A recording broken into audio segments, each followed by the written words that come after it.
శేఖర్ రెడ్డి గారు చెప్పండి, ఏమిటి రాధాకృష్ణ గారి వ్యాఖ్యల్లో తప్పేమీ లేదన్నట్లుగా చంద్రబాబు గారు మాట్లాడుతున్నారు. మరోవైపు హైదరాబాద్లో కూడా 19 మంది పైన కేసు నమోదైందట. మీరు ఎట్లా చూస్తారు మీ పార్టీ పక్షాన? నమస్తే అండి కొమ్మినేని గారు, మీకు అలాగే ప్యానలిస్ట్ కి అండ్ సాక్షి టీవీ వీక్షలందరూ కూడా good morning sir. Chandrababu Naidu గారు ఏం చేసినా సంసారమే సార్. అటువంటి వ్యాఖ్యలు వెళ్ళొద్దు, అటువంటి పోలికలు వద్దు దయచేసి.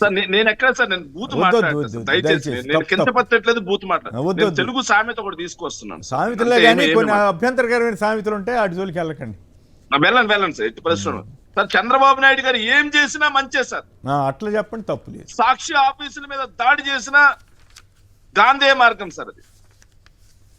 మీలాంటి సీనియర్ జర్నలిస్టులు ఏమీ అనకుండా అరెస్ట్ చేసి లోపల పెట్టి చిత్రహింసలు పెట్టిన, మానసిక క్షోభకు గురి చేసిన గాంధీ మార్గం సార్ అది. అదే రాధాకృష్ణ గారి ఆఫీస్ దగ్గరికి వెళ్ళి నిరసన తెలియజేస్తే మాది విధ్వంస రాజ్యం అంట సార్, విధ్వంస కాండట సార్. ఏమి దుర్మార్గం. ఆ రోజు మీ చర్చా కార్యక్రమంలో నిజంగా సార్ నేను లైవ్ కూడా చూస్తున్నా, మీ చర్చా కార్యక్రమంలో మీరు ఒక్క మాట అనలేదు సార్.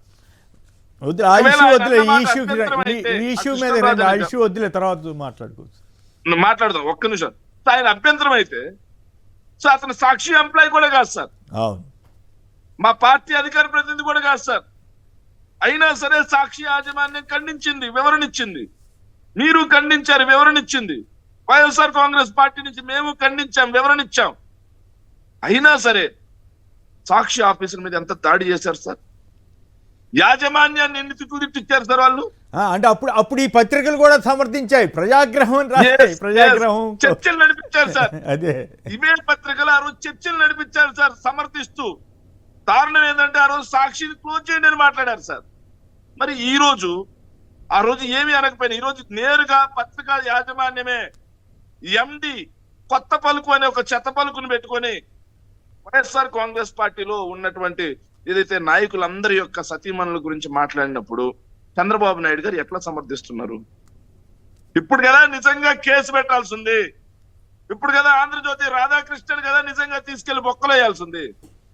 కానీ వదిలేసి తిరిగి నిరసన తెలిపిన పాపానికి మొన్న నిరసన తెలిపారు సార్. జోగి రమేష్ ఒకరు, అంబటి రాంబాబు గారు, కారుమూరి వెంకటరెడ్డి, వీళ్ళందరి మీద కేసులు సార్. పొద్దున్నే ఆంధ్రజ్యోతి పేపర్ సంథింగ్ నేను క్లిప్పింగ్ చూశాను సార్. కారుమూరి వెంకటరెడ్డి అనే అతను కొట్టండ్రా అని చెప్పేసి ఏదో బూతులు తిడుతూ లోపలికి వెళ్ళాడు సార్. నాకు ఎక్కడ విజువల్లో కనిపించదు, ఎక్కడ కనిపించలేదు సార్. కానీ వాళ్ళకి నచ్చింది రాసేసుకోవడం, కేసులు పెట్టేసుకోవడం, అసలు ఎట్లా పోతుంది? ఏమైనా జాగ్రత్తగానే ఉండాలి. రెండు ప్రభుత్వాలు, కాంగ్రెస్, బీజేపీ, టీడీపీ, జనసేన అన్ని కలిసిపోయిన ప్రభుత్వాలుగా మారినాయి కదా. చాలా విచిత్రమైన పరిస్థితి, కాంగ్రెస్ బీజేపీలు కూడా కలిసిపోవటం సార్. దారుణం ఏంటంటే ఒక్క వైఎస్ జగన్మోహన్ రెడ్డి గారిని ఎదుర్కోవడానికి 70 సంవత్సరాలుగా సైద్ధాంతికంగా ఉన్నట్టు విరుద్ధంగా ఉన్నట్టు పార్టీలు, అదేవిధంగా 40 సంవత్సరాలుగా సైద్ధాంతికంగా విరుద్ధంగా ఉన్న పార్టీలు, ఇవన్నీ కూడా ములాఖత్ అయిపోయినాయి సార్. ఇది ఒక్కరిని ఎదుర్కోవడానికి ఇంత దుర్మార్గం. ఇంకా దారుణం ఏంటంటే సార్, సరే ఆంధ్రప్రదేశ్ లో అంటే చంద్రబాబు నాయుడు గారి అడుగులకు ముడుగులు ఎత్తుతూ ఏదైతే చంద్రబాబు నాయుడు గారి తనయుడు సృష్టించినటువంటి రెడ్ బుక్ రాజ్యాంగం ప్రకారం పరిపాలన నడుస్తుందంటే ఒప్పుకోవచ్చు సార్. మరి తెలంగాణ సార్ పోరాటాల పురిటిగడ్డ అని చెప్పుకుంటారు సార్. తెలంగాణలో పోరాటం సాధించి తెచ్చుకున్నారు సార్. అలాంటి తెలంగాణలో నిరసన తెలపడం నేను నేరం అయిపోయింది సార్. నిరసన తెలిపేది తెలంగాణలో కూడా. ఆంధ్రజ్యోతి అంటే నాకు మొన్న ఒక వ్యక్తి మాట్లాడాడు సార్ నాతో. సో ఇరు తెలుగు రాష్ట్రాల్లో ప్రభుత్వం అనేది ఎవరి చేతిలో నడుస్తుందంటే ఆంధ్రజ్యోతి రాధాకృష్ణ చెప్పినట్టు నడుస్తా ఉందని చెప్పి సార్. అది నిజమేమో అనిపిస్తా ఉంది సార్. ఆయన చెప్పిన వాళ్ళ మీద కేసులు పెట్టడం, ఆయన పత్రికా స్వేచ్ఛని హరిస్తూ ఆయనకు నచ్చింది మాట్లాడితే ఇక్కడ చంద్రబాబు నాయుడు గారు సమర్థిస్తారు, లోకేష్ సమర్థిస్తారు. మొన్నటి వరకు నా తల్లిని తిట్టావని చెప్పేసి ఏబిఎన్ రాధాకృష్ణ గురించి నోటికి వచ్చిన మాటలు మాట్లాడిన పవన్ కళ్యాణ్ కూడా అక్కడికి రోజు సమర్థిస్తా ఉన్నాడు సార్. రైట్. సో ఇంతకు మించిన సిగ్గుమాలిన రాజకీయం, దిక్కుమాలిన రాజకీయం ఏ రాష్ట్రంలో ఉంటుందా అనేది కూడా ప్రజలు గమనించాలి సార్. రైట్. పొనక జనార్దన్ రెడ్డి గారు మరో న్యాయవాది వారు లైన్లో ఉన్నారు. జనార్దన్ రెడ్డి గారు నమస్కారం. చెప్పండి, హైదరాబాద్లో ఏంటి కేసులు తీవ్రత కొంచెం ఎక్కువ సెక్షన్లు పెట్టారని, సీరియస్ సెక్షన్లు పెట్టారని అంటున్నారు. ఎంతవరకు వాస్తవం? నిజంగా అసలు ఇట్లాంటి సందర్భాల్లో అంత పెద్ద కేసులు పెట్టాలా? నిరసన చెప్పడానికి కూడా మరి చాలా చోట్ల చాలామంది ఇట్లాంటివి చెప్పినప్పుడు ఎవరి మీద కేసులు రావట్లేదు కానీ వైసీపీ వాళ్ళ మీద ఎందుకు కేసులు పెట్టారు? ఇది ఒక విషయం కేసీఆర్ గారు, మాట్లాడు. 7వ తారీఖు నాడు ఇన్సిడెంట్ జరిగితే 7వ తారీఖు నాడే ఆయన రాధాకృష్ణ ఇవ్వకుండా వాళ్ళ ఎగ్జిక్యూటివ్ వెంకటకృష్ణ ద్వారా కంప్లైంట్ రిపోర్ట్ చేశారు పీఎంఆర్ పోలీస్ స్టేషన్ లో. అక్కడ చూస్తే ఆ ఎఫ్ఐఆర్ చూస్తే 2 ప్రభుత్వాలు పోలీసులు కూడా కలిసి పనిచేస్తున్నట్టుగానే ఉంది. ఎందుకంటే ఈ అక్యూజ్డ్ హైరార్కీ పెట్టారు చూడండి. ఫస్ట్ మంత్రులు, తర్వాత ఎంపీలు, తర్వాత ఎమ్మెల్యేలు, తర్వాత ఎమ్మెల్సీలు, తర్వాత స్పోక్స్ పర్సన్స్ 19 మంది మీద కేసు పెట్టారండి. అసలు వాళ్ళు ఏ మాట అనని మాటని వాళ్ళు ఓన్లీ నిరసన మీరు చెప్పినటువంటి వ్యాఖ్యలు, చేసినటువంటి వ్యాఖ్యల్ని వెనక్కి తీసుకోండి, వైఎస్ఆర్సీపీ భార్యల్ని అంత నీచంగా చూడొద్దు, మీరు అది చేసింది చాలా పొరపాటు, సభ్య సమాజం సహించదనే నినాదాలు ఇస్తూ క్షమాపణ కోరారు. కానీ వాళ్ళు ఎఫ్ఐఆర్లు ఏం పెట్టారు సార్? మీ అంత చూస్తాం, మీ ఆఫీసును బాగు కొడతాం, మేము తలుచుకుంటే ఆఫీస్ నుండి ఒక్కరు కూడా బయటకు పోలేరు, మళ్ళీ మధ్యలో చంపేస్తాం, ఎందుకంటే ఆ సీరియస్నెస్ రావాలని చంపేస్తాం, ఎవరు చంపేస్తారని కూడా రాయలేదు వాళ్ళు. చంపేస్తామని ఆ విధంగా కంప్లైంట్ ఇచ్చి హైరార్కీ చూడండి. ఫస్ట్ అంబటి రాంబాబు, తర్వాత కాకాని గోవర్ధన్ రెడ్డి, మార్గాని భరత్, ఎమ్మెల్సీలు రమేష్ యాదవ్, గురుమూర్తి, అలా spokesperson Karumuri Venkatareddy, Israel, ఇలా ఇచ్చుకుంటూ వచ్చారు. అంటే లక్ష్మీపార్వతి గారి పేరు కూడా ఉన్నట్టుంది. లక్ష్మీపార్వతి గారు అందరూ అంటే ఒక 19 మంది మీద ఇచ్చారు. అది కూడా హైరార్కీ. పార్టీ మంత్రులు అలా చేసుకుంటా అంటే ఈ స్క్రిప్ట్ కూడా ఇక్కడి నుంచే వస్తుందండి, ఆంధ్రప్రదేశ్ నుంచే స్క్రిప్ట్ వస్తుంది. తెలంగాణలో కూడా ఏం మార్పు లేదండి. ఈ 2 గవర్నమెంట్లు రాజకీయంగా కానీ అన్ని విషయాల్లో కూడా కలిసి పనిచేస్తున్నానికి ఈ ఎఫ్ఐఆర్ ఒక్కటే ఆశ్చర్యం కదా. ఇక్కడ కాంగ్రెస్ బీజేపీ వ్యతిరేకం కదా ఇక్కడ, అక్కడ ఏపీలోనేమో బీజేపీకి టీడీపీ కలిసి ఉంటాయి. మరి అక్కడ వీళ్ళు సహచరులు అండి. అక్కడ ముఖ్యమంత్రి, ఇక్కడ ముఖ్యమంత్రి కూడా కొన్ని క్రిమినల్ కేసుల్లో కానీ అన్ని సహముద్దాయులు, సహచరులు కాబట్టి ఖచ్చితంగా కూడా ఏ విషయమైనా ఇక్కడి నుంచి రాందే అక్కడ కదలదండి విషయం. రాహుల్ గాంధీ గారు మరి ఏం చేస్తున్నట్లు? రాహుల్ గాంధీ ఆంధ్రప్రదేశ్ పట్టించుకోడండి ఆయన. ఆయనకి తెలుసు ఆంధ్రప్రదేశ్ లో మనం చంద్రబాబుకే సపోర్ట్ చేయాలని ఆయన డిసైడ్ అయిపోయాడు కాబట్టి ఎన్నికల మీద అధ్యక్షురాలు కూడా తెలుగుదేశం ఎక్కువ మాట్లాడుతుందండి. ఆమెను పెట్టిందే అందుకోసం, జగన్ గారిని ఇది చేయాలని చెప్పి ఆమెను తీసుకొచ్చి పెట్టుకున్నారు వాళ్ళు. అంతేగాని ఎక్కడైనా గవర్నమెంట్ మీద విమర్శలు చేస్తారు కానీ ప్రతిపక్షం మీద విమర్శలు చేస్తారండి. బట్ ఇంత అధ్వానంగా వ్యక్తిగతంగా ఏదో పాలసీ విమర్శలు ఉంటాయి అధ్వానంగా. ఇప్పుడు ఈ సెక్షన్ చెల్లుతాయా? ఏం లేదండి. 351 క్లాస్ 2 అంటే క్రిమినల్ ఇంటిమిడేషన్, అంటే నేరపూరిత దురుద్దేశంతో ఒక దాడి. తర్వాత వచ్చి 34 ఇంతకుముందు ఐపీసీ సెక్షన్ అంటే అందరూ కూడా కామన్ ఇంటెన్షన్ తో, అందరూ కూడా అక్కడ వచ్చినట్టు గుమ్మిగూడిన 200 మంది కూడా ఒకటే ఇంటెన్షన్ తో వచ్చారు. ఏంది ఆ ఇంటెన్షన్ అంటే మీ అంత చూస్తాం, మీ ఆఫీసును మొదలు కొడతాం, మేము తలుచుకుంటాం అనని మాటలు వాళ్ళు ఎవ్వరు కూడా అనలేదు. ఇప్పుడు ఏమవుతుంది? ఇవన్నీ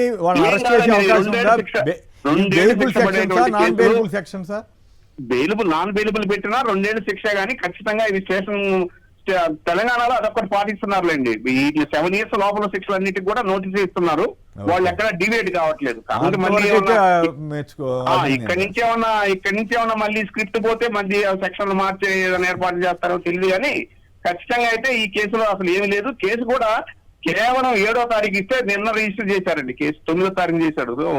డిలే ఇన్ రిజిస్ట్రేషన్ కూడా ఉంది. ఈ ఎఫ్ఐఆర్ లో అయితే ఏం లేదు. కానీ అనని మాట అన్నారు. రికార్డింగ్ ఉంటుంది కదండి, వీడియో దాని సీరియస్నెస్ పెంచాలని ప్రయత్నం చేశారు. అంతే. అనని మాటలు ఎందుకు అన్నారంటే ఇక్కడి నుంచి నాన్ బెయిలబుల్ సెక్షన్ పెట్టారని ఎవరంటే వాస్తవం కాదు నాకు తెలియక. బెయిలబుల్ సెక్షన్ 2 ఏళ్ల శిక్ష, అదేమి దాని గురించి అంత వరి కావాల్సిన అవసరం లేదు. అయినా కూడా పొలిటికల్ ఇష్యూస్ మీద ఇట్లాంటి జరిగినప్పుడు వాళ్ళు నిరసన చెప్తారు. సరే వాళ్ళు ఫిర్యాదు చేశారు కాదుగా, వాళ్ళు ఫిర్యాదు చేశారు కాబట్టి కేసు నమోదు చేశారు. ఓకే. మరి ఏపీలో అన్ని పోలీస్ స్టేషన్లోనూ వైసీపీ నేతలు చాలా మంది వెళ్ళి మా భార్యలను ఇంత అవమానకరంగా మాట్లాడారంటే కేసు ఎందుకు పెట్టట్లేదు? మరి పెట్టాలి కదా అక్కడ కూడా. వాళ్ళు గవర్నమెంట్ కి అగెన్స్ట్ గా గవర్నమెంట్ ఎందుకు పెట్టుకుంటుందండి? ఇప్పుడు అక్కడ గవర్నమెంట్ కి సంబంధం అండి, అది బిట్వీన్ ఒక ప్రెస్ పార్టీ వాళ్ళకి సంబంధించిన ఇష్యూ అయితే. అసలు కొన్ని కార్యక్రమాలన్నీ కూడా ఎల్లో మీడియా నుంచే నడుస్తున్నాయండి. అక్కడ రాసే జీవోలు, పథకాలు అన్ని కూడా ఎల్లో మీడియా నుంచే వస్తున్నాయి. మీకు అర్థం కావట్లేదు. పరిపాలించేది వాళ్ళేనండి. అసలు ఆయనకి అసలు ఏం తెలియదండి. అసలు ఆయన ఊరికే ఉపన్యాసాలు, వీడియోలు ఇచ్చుకుంటున్నాడు. కానీ కింద వ్యక్తులంతా కూడా వాళ్ళ స్క్రిప్టులు తీసుకొని వాళ్ళు నడిపిస్తున్నారు. అదే పనండి. రైట్. ఓకే అండి. ఇక సింగులూరు వెంకటేష్ గారు కూడా వచ్చి జాయిన్ అయ్యారు మనతో. వెంకటేష్ గారు నమస్కారం. చెప్పండి, ఫిలిం నగర్లో నిరసన చెబితే ఇప్పుడు చెప్తున్నారు జనార్దన్ రెడ్డి గారు అనని మాటలు కూడా అన్నట్లుగా రాసి ఫిర్యాదు చేయటం ఏంటి? అసలు దాడులు జరగకుండా నిరసన చెబితే చంద్రబాబు గారు లాంటి వాళ్ళు సైతం ఆంధ్రజ్యోతి రాధాకృష్ణ చేసిన అసభ్యకరమైన వ్యాఖ్యలకి మద్దతు ఇవ్వటం ఏమిటి? సో ఇప్పుడు ఈ కేసు ఇప్పుడే జనార్దన్ రెడ్డి గారు చెప్పారు, బెయిలబుల్ సెక్షన్సే అన్నారు, నోటీస్ ఇస్తే సరిపోద్ది అన్నారు. అదే ప్రకారం పాటించే అవకాశం ఉందా? వెరీ గుడ్ మార్నింగ్ అండి. నమస్కారం. ముందుగా మీకు ప్యానెల్లో ఉన్నటువంటి సోదరులకి అలాగే సాక్షి యాజమాన్యానికి కూడా గుడ్ మార్నింగ్ సార్. ముఖ్యంగా ఈ కేసులన్నీ కూడా డిలే అనే కాన్సెప్ట్ తో ఉన్నాయి. ఖచ్చితంగా ఈ కేసులు రేపొద్దున న్యాయస్థానాల్లో చెల్లవు. ఈ కేసుల్లో ఎలాగో స్టేషన్ బెయిల్ మాత్రమే వస్తుంది. స్టేషన్ బెయిల్ తప్ప అరెస్టులు కాకపోయేటువంటి పరిస్థితి ఈరోజు అక్కడ ఉన్నటువంటి ప్రభుత్వం కానివ్వండి లేదా న్యాయస్థానాలు కానివ్వండి ఖచ్చితంగా లేదు. ముఖ్యంగా చెప్పాలంటే కలెక్షన్ ఆఫ్ ఎవిడెన్స్ ఏదైతే వీళ్ళు అనని మాటలు అన్నారనో లేదంటే దాడులకు పురుగొల్పారని చెప్పేసి అని కానీ వెనకాలండి, లేదా నేరుగా దాడులు చేశారని కానివ్వండి, ఏదైతే పేర్కొన్నారో వీరికి సంబంధించినటువంటి సాక్ష్యాధారాలు ఖచ్చితంగా కోర్టులో ప్రవేశపెట్టాల్సి ఉంటుంది. కాబట్టి అక్కడ నిజంగా దాడి జరిగేటువంటి పరిస్థితి లేదు. ఎందుకంటే ముఖ్యంగా పోలీసులందరితో పహారా గాయించుకుంటూ ఆయన ముందుగానే ఈ దాడికి సిద్ధమైనటువంటి, ఈ దాడి జరుగుతుంది అనేటువంటి లేకపోతే ఈ నిరసన కార్యక్రమాన్ని దాడిగా చిత్రీకరించాలని చెప్పేసి ఆయన ముందుగా సిద్ధమై ఉన్నటువంటి పరిస్థితి ఈ రోజు ఉభయ తెలుగు రాష్ట్రాల్లో అందరూ కూడా చూస్తున్నటువంటి ఒక పరిస్థితి.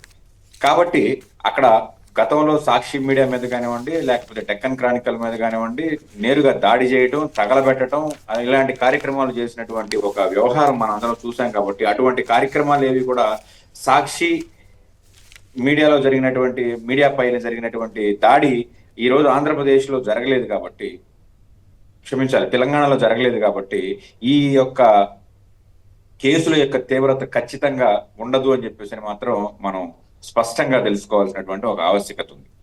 మరొకటి ఏంటంటే ఖచ్చితంగా ఈ మీడియా హౌస్ లో ఎవరైతే ఓనర్స్ ఉన్నారో ఆయన ఇవ్వలేదు.